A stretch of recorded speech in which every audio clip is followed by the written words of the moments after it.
देखिए, जो जनता के पैसे कोई भी कंपनी मार ठगी या ठगी के थ्रू लेती है, तो उसका प्रोसेस ये रहता है, जैसे कि आपने मामले देखे आदर्श कोऑपरेटिव है, सहारा है, इनके जितने भी मामले हैं, तो इसमें विशेष कानून होता है, जैसे बर्ड्स एक्ट है।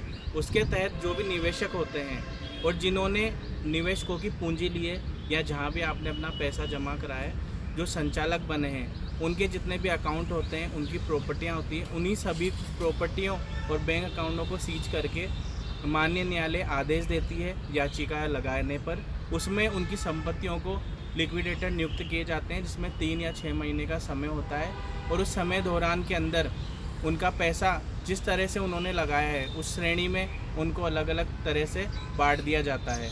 और फिर जब वो निवेशकों का कुछ पैसा रह जाता है, तो उसके बाद उन निवेशकों को भी इसी तरह से लिक्विडेटर नियुक्त करके पैसा दिया जाता है। क्योंकि किसी की भी प्रॉपर्टी जब तक सीज नहीं की जाएगी by law of court process, तब तक उसकी नीलामी नहीं की जा सकती। और नीलामी और ये कोर्ट प्रोसेस ये सभी पूर्ण जब होगा जबकि जिन्होंने निवेशकों ने अपनी पूंजी लगाई है वो न्यायालय में आकर याचिका लगाते हैं। याचिका भी विभिन्न सेक्शनों के तहत राजस्थान हाई कोर्ट में लगाई जाती है।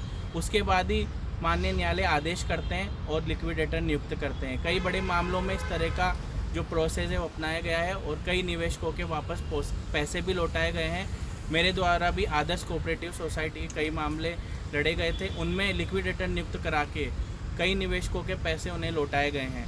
तो ये भी एक इसी तरह का एक बड़ा मामला है जिसमें करोड़ों की पूंजी फंसी हुई है। तो इसमें याचिका के माध्यम से ही निवेशक हैं वो अपने पैसों को वापस लाने का प्रोसेस अपना सकते हैं, वरना इसके अलावा और कोई प्रोसेस नहीं होता है जिसके तहत पैसे आ सकें। समझौता या फिर एफिडेविट पेश करना ये अलग क्रिमिनल प्रोसीडिंग होती है, जिसके तहत कोर्ट उस प्रोसीडिंग को कोर्ट के ऊपर निर्भर करता है कि सत्यता की जांच करते हुए उसको किस आधार पर माने या न माने। कोई किसी तरह का कोई बाध्यता नहीं होता है। तो सभी जो भी निवेशक हैं वो इन चीज़ों को अपनाकर अपने पैसे को जो उन्होंने अपने खून पसीने की कमाई को निवेश किया था, इस माध्यम से उनको पुनः प्राप्त हो सकता है। मैं तेज बागड़ी एडवोकेट, राजस्थान हाईकोर्ट, जयपुर।